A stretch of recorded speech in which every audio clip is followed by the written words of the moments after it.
Você percebeu qual é o real plano do Mark em decidir ficar ali dentro da Lumon? Ele tem um plano de escapar, ou é outro plano diferente? Você prestou atenção nisso? E o detalhe sobre o Mark ainda ser útil pra Lumon, a Lumon ainda precisa dele, não pode descartar ele, você percebeu isso? E o ponto sobre a Helena estar no lugar da Halle de novo, ali na verdade ser a externa nesse episódio, será que é isso mesmo? Nesse vídeo eu decidi responder todos os detalhes, segredos e easter eggs desse episódio final de Ruptura. Você quer saber? Cola aqui e vambora. Fala, povo bonito que assiste esse canal lindo chamado A Gente Faz Agora, tudo bom com você que tá assistindo? Eu tô bem demais, eu sou o João Victor, pra você que não conhece, e hoje eu tô de volta aqui pra voltar a falar sobre o episódio 10 da segunda temporada de Ruptura, pra falar dos detalhes. Tem muita coisa extremamente importante que você pode não ter notado nesse episódio, vários segredinhos, várias referências, e eu vou trazer tudo aqui, mas antes deixa esse like, é muito importante, ajuda muito na divulgação, e não deixe de se inscrever no canal que já eu vou trazer um vídeo sobre tudo o que deve acontecer na terceira temporada e sobre a confirmação também. E é o seguinte, né, como eu disse lá no vídeo de explicação do episódio, temos aqui talvez o episódio mais marcante da série até agora. Você pode não considerar o melhor episódio, às vezes você pode não ter gostado, mas é um dos que tem mais eventos, assim, acontecimentos, e diferentes, inclusive, da série. Sendo que o principal ponto tá na conexão do Mark com a Halle e a decisão dele ali de concluir o Cold Harbor. E é aqui que eu quero ir pro primeiro segredo e detalhe. Eu quero falar sobre o Equador, sim, que é citado aqui por eles, especialmente pela Halle. No caso, depois que o Mark conclui o Cold Harbor e começa toda aquela situação com a banda, a dança do Miltic, aquele negócio vergonha alheia total, a gente tem a Halle indo distrair o Miltic pra que o Mark possa fugir, ir atrás da Gemma, salvar ela. E nesse momento, no meio de toda a loucura, a última coisa que o Mark fala pra ele antes dele ir atrás da Gemma é "See you at the Equator", vejo você no Equador. E assim, geograficamente, além de ser um país, o Equador representa o nome da linha que divide o mundo, o planeta Terra, entre hemisfério norte e hemisfério sul, sendo que isso também é uma referência a interno e externo. O grande dilema da série, o Mark externo e o Mark interno, sendo que também, depois que a Halle fala "te vejo no Equador", qual que é o próximo local onde ela encontra com o Mark? Ela encontra ele justamente no Equador, na linha, o ponto que divide Mark interno de Mark externo. A fronteira ali, o momento em que o Mark tem que decidir entre a vida dele como interno ou a vida do próprio externo. Então assim, extremamente simbólico, uma referência muito interessante, olha como é que eles montam um negócio. Mas aí vamos seguindo pros pontos que realmente influenciam na história. Porque a gente comentou sobre uma fala da Halle, né? A gente sabe que a Halle R é a interna e a externa é a Helena. E é justamente sobre isso que eu quero falar no próximo detalhe que esse episódio trouxe pra gente, que é a Helena contra o pai. Sim, a Helena, assim, claramente ficando contra o pai na sequência da história. A partir da conversa que o Jamie Egan tem aqui com a Halle, seja lá em qual que você acredita, se é a Halle ou a Helena, a gente vai falar disso depois, nessa cena fica claro que, além da Helena ter uma vida ridícula, triste, em que ele manda em tudo, até no que ela vai comer no café da manhã, além disso, ele não gosta dela. Se fosse necessário descartar ela, ele também descartava. Ele conta aqui pra Halle que costumava ver o Kier na filha dele, mas à medida que ela foi crescendo, ele não vê mais, ele só vê na Halle interna. E tanto faz aqui ser Halle ou Helena. Se for a Helena aqui mesmo, né, fingindo ser Halle, pior ainda, porque aí ela ouve isso da boca do próprio pai e já tá confirmada a revolta dela contra ele. Mas sem ouvir isso, considerando ser a Halle, a partir do final, com ela fugindo junto com o Mark, sem destino, a partir daqui fica claro que a Lumon vai prender os dois ali. A partir disso, com a conversa que o Jamie Egan teve lá antes, fica muito claro que o Jamie Egan não vai ter dúvidas em querer manter ela presa ali dentro, sem dar a oportunidade da Helena voltar, sem dar a oportunidade dela sair dali. E se ali for a Halle, quando tiver a oportunidade da Helena voltar, também vai ser um motivo extremamente suficiente pra ela odiar o pai e ficar contra tudo isso, somado toda a vida dela, que não tem sentido nenhum. Mas aí vamos no ponto que eu sei que você que tá assistindo quer discutir e que eu vou colocar esse detalhe como uma interrogação. Por quê? Helena no lugar da Halle. É, o ponto que eu mais vi nos comentários se repetindo ali em Twitter, em outras redes sociais e no meu próprio vídeo explicando o episódio. Um monte de gente dizendo que essa Halle que a gente vê nesse episódio não é a Halle R, é a Helena de novo. Ela pode ter ativado lá o Glasgow Block lá de novo e voltou, né, fingindo ser a Halle. Mas aí presta atenção nesse ponto, vou começar com os indícios do porquê pode ser a Helena. Primeiro, o momento que todo mundo ficou balançado, né, o momento em que ela tá conversando ali com o Mark tá decidindo se completa o Cold Harbor ou não, ela fala "eu sou ela". Muita gente deu a entender que isso aqui pode ser uma referência à própria Helena, né, ela pode ter falado tanto no sentido figurado, tipo, Mark, não tem como a gente conseguir com esse caminho porque eu sou ela, eu sou uma Egan. Ela é a Halle, mas no final das contas a externa é uma Egan. Como também pode ser a própria Helena. Mas aí tem mais, com base no que a gente viu do episódio 9 e de outros pontos da vida da Helena, ela teria motivos suficientes pra poder fazer isso, entrar lá, fingir que é a Halle, pra poder só ficar junto com o Mark? Sim, teria motivos suficientes, fugir dessa vida triste, dessa vida que não tem sentido algum, que ela é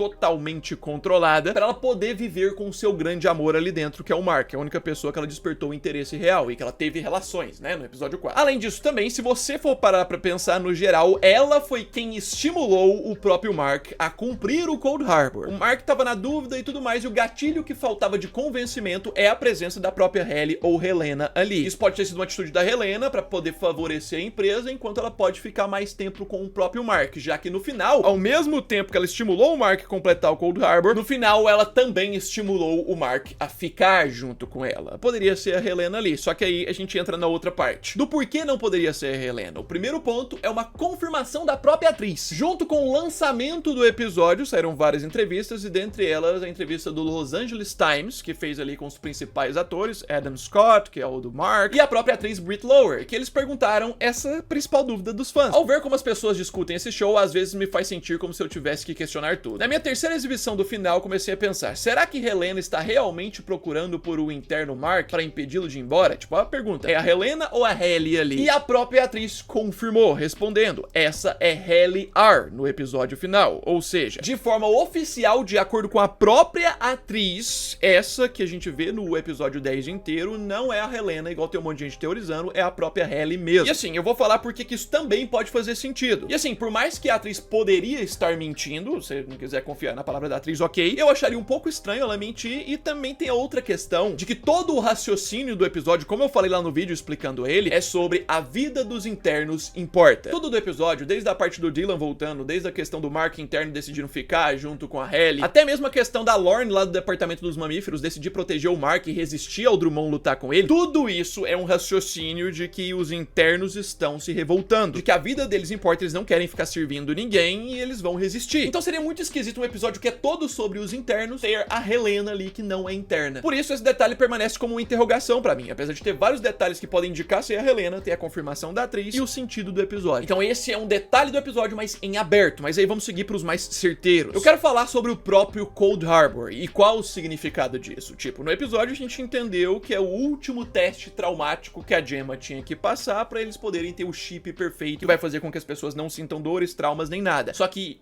Cold Harbor, a palavra mesmo, por que colocam essa palavra aqui? Então, por meio desse episódio, a gente finalmente consegue entender que esse último teste da Gemma, né, o teste Cold Harbor, levaria ela ao pior dos traumas, levaria ela a vencer o pior dos traumas, que é a perda do bebê. Então, ao colocar ela pra desmontar o berço depois de perder o bebê, com a chavinha de fenda, que é a mesma que o Mark aparece lá nos flashbacks deixando do lado do berço, eles colocariam ela pra vencer o maior trauma que ela tem na vida dela, com isso, nenhuma outra dor poderia interferir. Com esse entendimento do significado da pasta Cold Harbor, a gente consegue entender que a escolha do nome Cold Harbor, a tradução em português diretamente seria algo como o Porto Frio, então o significado deve ser muito algo como o local frio dentro de nós quando vivemos momentos de grande perda. É bem possível que esse tenha sido o motivo da escolha do nome do último teste, que envolve esse maior trauma, que envolve perda. Mas assim, pra você que tá em dúvida, a gente viu que o Cold Harbor não foi concluído. Na cena ela tava quase terminando de parafusar o berço, mas eles não tinham concluído o teste quando o Mark intervém. Nisso a gente tem a fuga deles lá do andar de testes, que aqui ainda era o Mark externo. Quando eles sobem no elevador, a Gemma passa a ser Senhorita Casey e o Mark externo passa a ser o Mark interno. E no momento que o Mark interno passa a Casey pela porta, ela passa a ser Gemma lá do lado de fora e o Mark interno continua lá. Que é uma das grandes questões que muita gente ficou imaginando. Qual é o plano do Mark? Por que realmente ele quis ficar ali? Além da explicação principal, que a vida dele também importa, ele ia perder a vida, qual é o plano dele ficando ali? Então, se você tá pensando num plano muito complexo, na verdade é um plano extremamente simples de forma inicial aqui, pelo que esse episódio passou. Mark decide ficar aqui com a Halle não com um plano de depois fugir, escapar e ter uma vida com ela, até porque ele sabe que não tem como. Então o plano com ela é basicamente ficar com ela um pouco mais, que é exatamente outro ponto que a Halle falou pro Mark antes desse final, queria ficar com você um pouco mais. Sim, essa fuga do Mark interno é uma atitude desesperada, um plano extremamente inconsequente de poder viver os últimos momentos bons da vida dele, já que ele mesmo sabe que ele tá correndo o risco de simplesmente deixar de existir também ficando ali. Mas ao invés de deixar existir de cara por alguém que ele não tem interesse, que é a própria Gemma, ele tem a decisão de executar o plano de ficar um pouco mais de tempo, de correr pelos corredores da Lumon com sua amada, com essas luzes vermelhas que inclusive simbolizam amor. Um dos produtores confirmou que a escolha dessas luzes vermelhas pro final é também pra representar o amor entre eles. No geral, eles muito provavelmente estão presos pela Lumon e correm pelos últimos momentos de felicidade felicidade, na incerteza do que vai acontecer no futuro. E aí que vem. Aí a gente entra numa parte de detalhes mais interessantes que dizem respeito à questão do futuro, que ficou de brecha pra esse episódio. Por exemplo, em relação à Gemma. Eu quero falar sobre a Lumon atrás da Gemma, porque agora fica claro que eles vão precisar correr atrás dela. Pois é, assim, muita gente ficou na dúvida, né, se aqui ela foge mesmo ou não, mas eu acredito que esse simbolismo dela tá do lado de fora significa ela escapando. Eu não acho que vai fazer sentido na terceira temporada falarem que capturaram ela no corredor e trouxeram de volta, porque senão não tem gancho de continuação da história, deve pular pro momento que ela encontra ali a Cobell e a Devon. Mas a Lumon vai precisar ir atrás da Gemma e vai precisar pegar ela de volta, porque a Gemma simplesmente tem o chip e o projeto principal deles, o chip de ruptura master, que eles conseguiriam fazer com que a pessoa passe por várias rupturas pra poder se livrar de vários traumas na sua vida, inclusive o maior trauma possível, e não sinta mais dor. É com esse chip que eles têm o plano de controle, né, porque aí eles vão poder vender pro mundo inteiro como algo que você não vai sentir dor, o mundo inteiro vai ter o chip deles na cabeça, e eles vão poder controlar todo mundo, pra todo mundo exaltar a Keir, igual o Jaime Egan falou pra Helena no final da primeira temporada. Então agora, os restantes ali, Dr. Mauer, o próprio Jaime Egan e outros funcionários da Lumon que devem aparecer a mais pra terceira temporada, outros capangas, né, porque o Drummond foi eliminado e tal, vão colocar todos os esforços pra poder capturar a Gemma novamente, porque ela tá com o exemplar do chip. O teste Cold Harbor foi incompleto, mas ela tá com o chip que passou por todos os outros testes. Então é bem possível que ainda tenha como completar o Cold Harbor, mesmo que a força. E mesmo que não tenha, ela tá com uma tecnologia valiosíssima, eles precisam encontrar ela. E é justamente por conta desse detalhe que a gente tem o outro detalhe que vai de encontro ao que muita gente tá imaginando. A partir desse episódio 10 e o que foi revelado aqui, muita gente tá pensando que o Mark agora é descartável pra Lumon, que é mais idiota ainda a decisão do Mark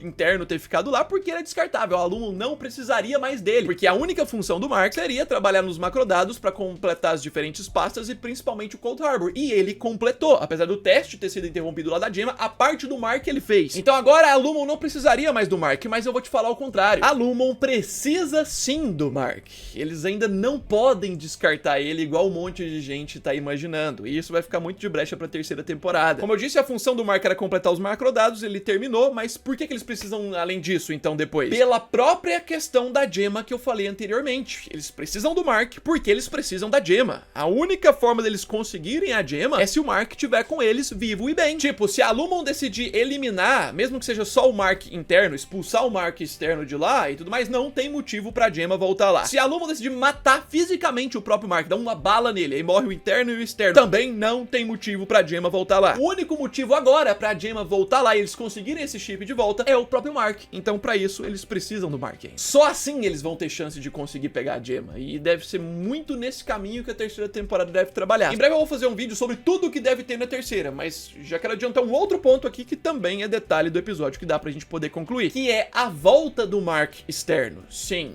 a partir do momento que você tem a noção, né, que o Mark agora vai ficar preso na Lumon, porque a Lumon vai precisar dele, eles não vão poder liberar ele e tudo mais, isso significa muito que ele vai ficar como interno lá preso. Ele vai ficar lá quietinho, não vai ter muito o que fazer, provavelmente vão fazer maldades com o interno, mas o externo não vai aparecer tão cedo. Só que eu digo o contrário. Mesmo com o Mark interno ficando lá preso, mesmo a gente não tendo mais Regabi e Cobell no meio do caminho dele, ele já passou pelo processo de reintegração. Ele já fez o processo de curto-circuito do chip, já repetiu interferências dentro da cabeça dele físicas várias vezes na temporada. E é dito que com o passar do tempo a reintegração vai avançando, então não vai parar. Isso significa que é bem provável de na temporada 3 o Mark externo aparecer lá dentro. É, porque o Mark interno vai continuar dando os bugs, vai ter as lembranças de memória do lado de fora também, assim como o externo estava tendo do lado de dentro. Essa reintegração vai continuar de uma forma mais lenta, mas vai continuar, e a gente vai ter uns aparecimentos do Mark externo lá dentro, colocando tudo isso em mais problema, mais conflitos.